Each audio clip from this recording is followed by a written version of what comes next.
by a fallen firefighter. We start this ceremony at 9:59, the time the first tower fell, and we attempt to end a little bit close to 10:28.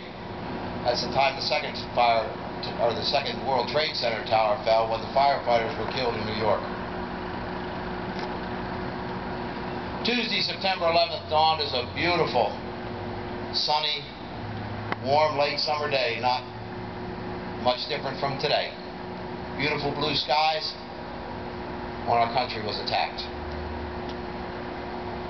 On the table here, we have representations of that day. The American Airlines and United Airlines hats represent the civilians who were killed, representing over 2,500 people who perished that day. The flight crews were the first victims, followed by the passengers, and of course the victims in the World Trade Center towers and the Pentagon. The FDNY hat represents the firefighters who were killed.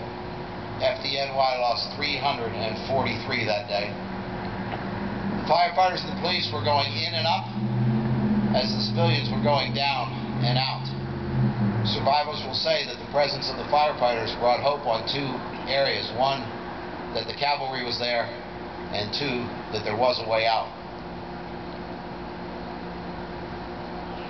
Port Authority hat and NYPD hat represent the law enforcement officers who lost their lives that day. Port Authority lost 37 officers and 1 canine. NYPD lost 23 officers. And there were other law enforcement officers from Secret Service and other agencies killed that day. Represents the worst loss of law enforcement and firefighters in any one day in U.S. history.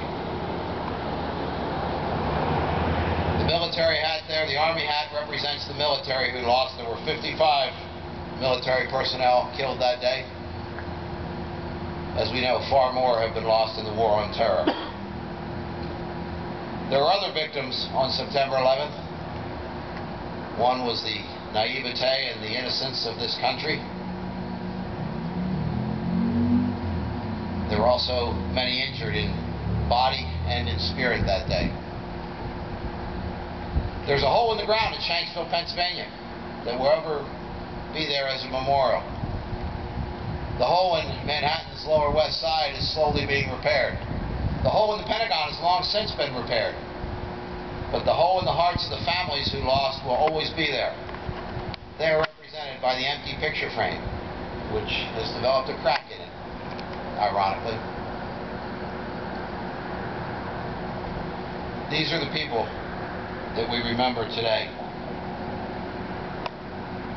We are pleased to have with us today Randy Gray as our guest speaker. Randy retired as the Assistant Chief of Operations, Arlington County, Virginia Fire Department. Randy lives down here in Avon Bend, and grandfather of some of you know Porter Thomas, who owned Jefferson Asphalt, or he began Jefferson Asphalt, owned it for many years.